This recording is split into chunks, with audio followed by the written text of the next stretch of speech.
আজ সকালবেলায় ঘুম থেকে উঠে একটু বাইরে গিয়েছিলাম।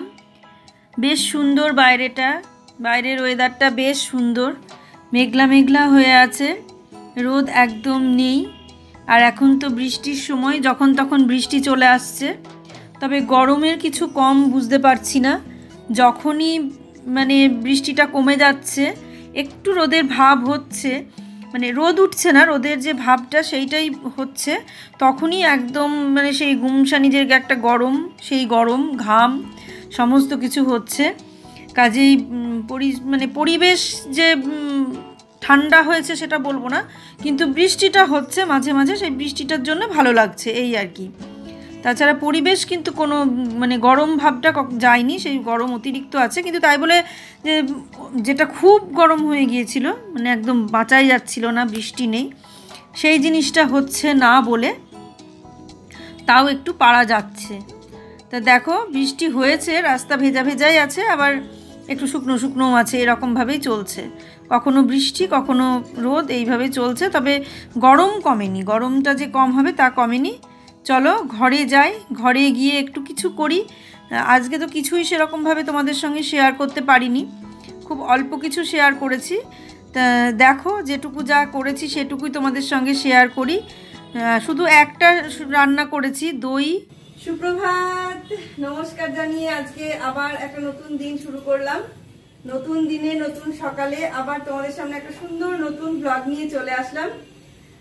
আমার ঘরে বাইরে লাইফস্টাইলে তোমাদের সবাইকে স্বাগত জানাচ্ছি। তোমরা এসো, দেখো সারাদিন আমি কি কি করছি। আশা করছি তোমরা নিশ্চয়ই ভীষণ ভালো আছো, আর আমিও ভীষণ ভালো আছি। আজকে আবার সেই রান্নাঘর থেকে ব্লগটা শুরু করলাম। আর এই জায়গাটা থেকে শুরু করাটা আমার সুবিধা মনে হয়, কারণ এখানে আমি টগরি চলে যাওয়ার পর যে কাজগুলো থাকে এগুলো করি, তারপর ঘরের কাজগুলোও করি, ঘর থেকেও শুরু করি। আজকে কয়েকদিন ধরে আমি এখান থেকেই শুরু করছি ব্লগটা। রান্না সব কমপ্লিট হয়ে গেছে, শুধু আমি একটা জিনিসই রান্না করব, তেল পটল। এখন তেল পটল করব, কি পটল করব।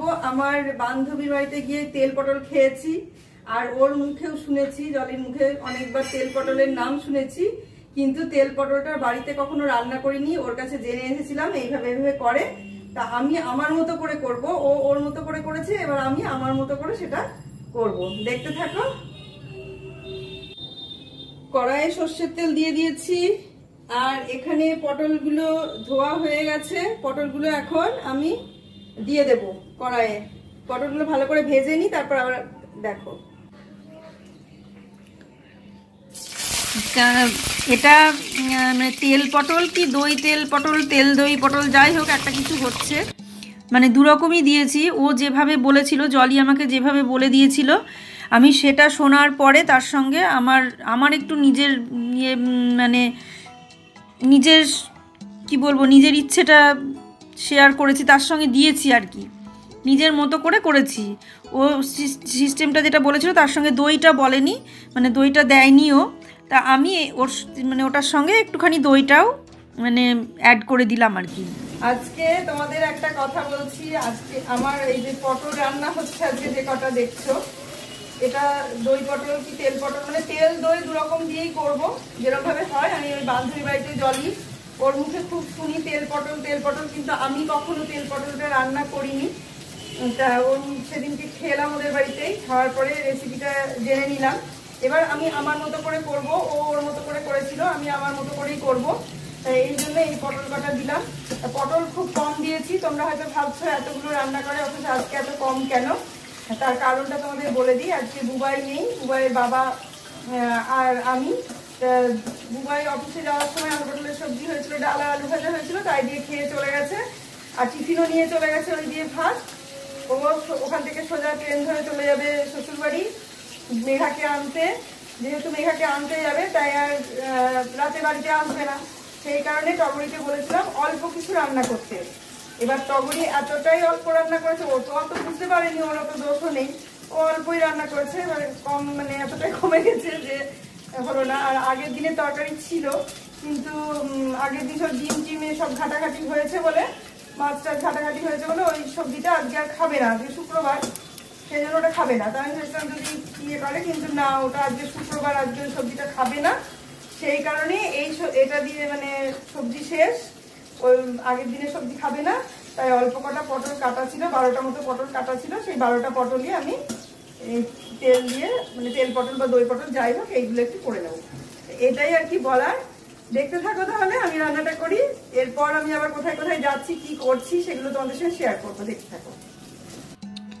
আর যেটা বলার সেটা হচ্ছে, ও যে তেল পটলটা রান্না করেছিল সেটাও খেতে খুব সুন্দর হয়েছিল বলেই আমি ওর কাছ থেকে রেসিপিটা নিয়েছি, যে এতটা সুন্দর হয়েছিল, তুই বল কেমন করে করেছিস, আমি সেটা সেইভাবেই রান্না করব। তা এই পর্যন্ত ব্যাপার। আর এদিকে আমি তোমাদের সঙ্গে এই যেটা শেয়ার করছি, এটা হচ্ছে শুক্রবারের সকাল। শুক্রবার সকাল থেকে রাত পর্যন্ত অনেক কিছু করেছি। মানে সকালে আমি এই রান্নাটা করেছিলাম, রান্না করে বিকেলে আমি গিয়েছিলাম যে সমস্ত কেনাকাটা করতে। তা বিকেলে যে কেনাকাটাগুলো করেছিলাম সেগুলো সমস্ত তোমাদের সঙ্গে শেয়ার করে দিয়েছি, কিন্তু শুক্রবারের সকালটা আমি তোমাদের সঙ্গে শেয়ার করিনি। তাই শুক্রবারের সকালটা আমি আজকে শেয়ার করছি। বিকেলটা আগের দিন শেয়ার করেছি, আর সকালটা আমি আজকে তোমাদের সঙ্গে শেয়ার করছি, যেহেতু আমি আগের দিন কিছুই শেয়ার করতে পারিনি তোমাদের সঙ্গে। মানে দুটো যদি একসঙ্গে দিতাম, সকাল বিকেল একসঙ্গে দিলে ব্লগটা অনেকটা বড় হয়ে যাচ্ছিল, প্রায় 30-35 মিনিট হয়ে যাচ্ছিল।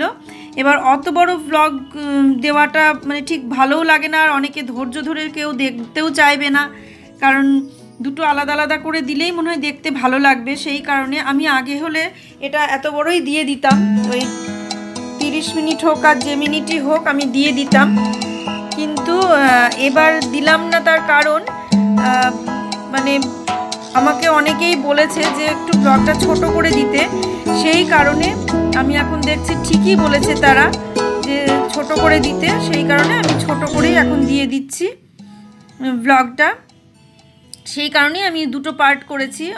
আমাকে বলেছিল যে তুমি দুটো করে পার্ট দেবে, যখন দেখবে এরকম বড় হয়ে যাচ্ছে তখন একদিনের ব্লগকে দুটো করে দেবে, তাও দেখবে জিনিসটা ঠিকঠাক হবে, দেখতে ভালো লাগবে। তা আমি দেখলাম সেটাও ঠিক, মানে একটা ব্লগে এতটা তেল পটল দই পটল যা বলো একটা কিছু হলো, দুটোই দিয়েছি আমি, তেলও দিয়েছি দইও দিয়েছি, আর জিরে আর আদা দিয়ে করেছি। আদা জিরে প্রথমে মশলাটা কষে নিলাম দেখলেই, আর কিছু নেই। আর তার সঙ্গে একটু দই দিয়ে দিয়েছি, দইটার মধ্যে চিনি আর লবণ দেওয়া ছিল, আর কিচ্ছু দেওয়া নেই। আর তেল দিয়ে দই দিয়ে করা হলো। এটা আমি নাম দিলাম দই তেল পটল, শুধু তেল পটল না, দই তেল পটল, তাই তেলটা একটু বেশি আছে।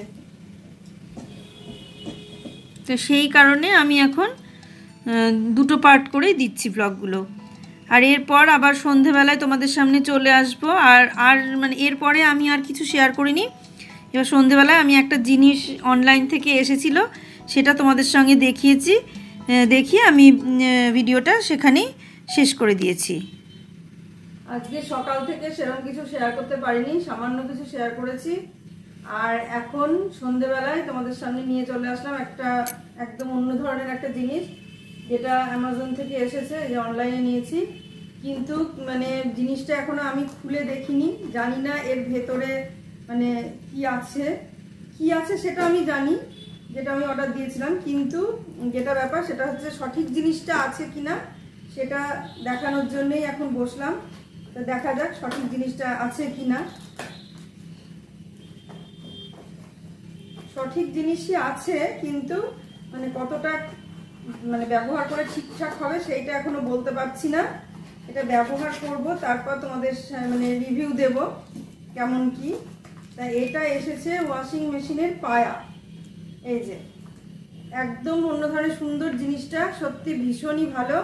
4টে পায়া, এরকম প্যাচ আছে নিচে, এখানেও আছে, মানে এটা অ্যাডজাস্ট করা যাবে। এটা নিচে এরকম থাকবে, অ্যান্টি স্কিড, মানে নড়বে না আর কি। ওয়াশিং মেশিনটা যে নড়বে না, আমাদের যেরকম যেটা হয় সেটা হচ্ছে এখন হচ্ছে মার্বেল টাইলসের ইয়েতে নড়ে নড়ে এদিক ওদিক সরে যায়, সেইটা হবে না। আর পায়াটা এটা এই যে প্যাচ দিয়ে তুমি যতটা যে জায়গাটা উঁচু নিচু সেটা অ্যাডজাস্ট করা যাবে, এই যে এরকমভাবে অ্যাডজাস্ট করা যাবে।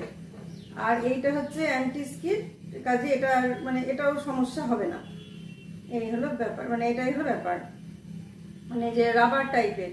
এখন জানি না কতটা কাজ করবে এটা, মানে এই ভ্যাকুয়ামটা কতটা কাজ করবে সেটা বুঝতে পারছি না। তবে পায়াটা অ্যাডজাস্ট করা যাবে এটা বোঝা যাচ্ছে, কারণ এটা প্যাচ দিয়ে ওঠানামা করছে। যে পায়াটা আমার যেরকম সেটা আমি করতে পারবো। এরকম 4টে আছে, আর এই জায়গাটা খাঁজ আছে, এই খাঁজের মধ্যে ওই ওয়াশিং মেশিনের যে পায়াটা সেই পায়াটা চলে যাবে। এই দেখো এই 4টে পায়া আছে এখানে, চারটে পায়া, মোট 4টে পায়া। এইভাবে জিনিসটা এসেছে।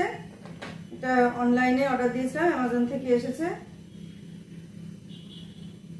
এই হলো ব্যাপার। এটা জানানোর জন্য তোমাদেরকে দেখালাম আর কি, মানে বসলাম। এটা এসেছে আজকে সকালে শেয়ার করা হয়নি, এখন সন্ধ্যাবেলাতে নিয়ে বসলাম, তোমাদের দেখালাম 4টে পায়া। এটা ব্যবহার করে দেখি কিরকম কি হচ্ছে, তারপর তোমাদের জানাবো।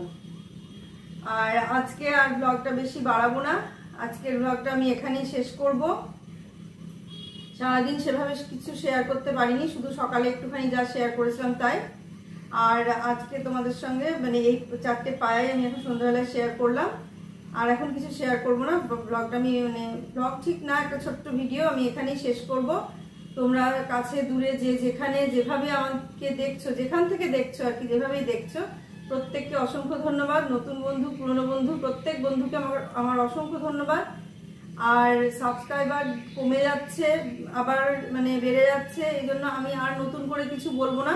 তবে যারা ওখানে লিখছো যে বন্ধু হলাম, তাদের কাছে অনুরোধ, তারা ওখানে বন্ধু হলাম কথাটা না লিখে ভালোবাসা রেখে গেলাম বা পাশে থাকলাম এরকম কথা লেখো, কিন্তু বন্ধু হলাম, সাবস্ক্রাইব করলাম, এই কথাগুলো লিখো না।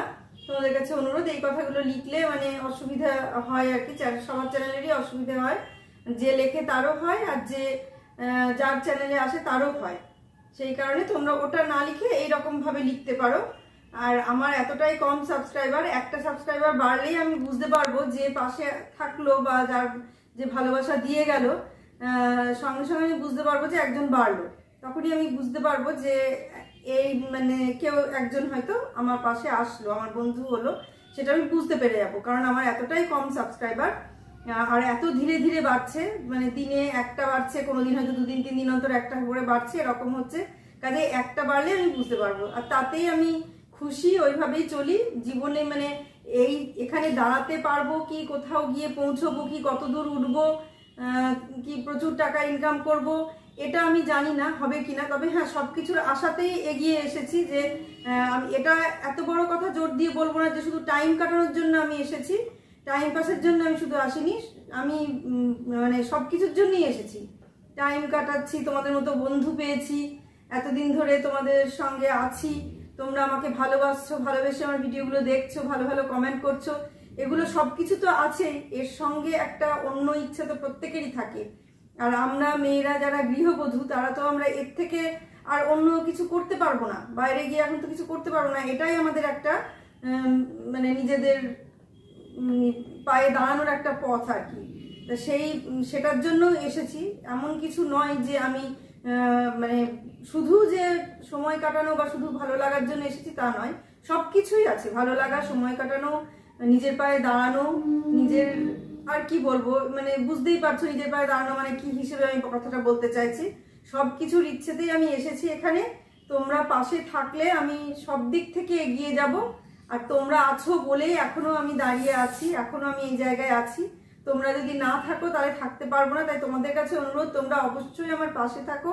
আমাকে প্লিজ দয়া করে সাবস্ক্রাইব করো, একটু আমার পাশে থাকো, একটু দেখো ভিডিওগুলো, দেখো, ভালো লাগবে।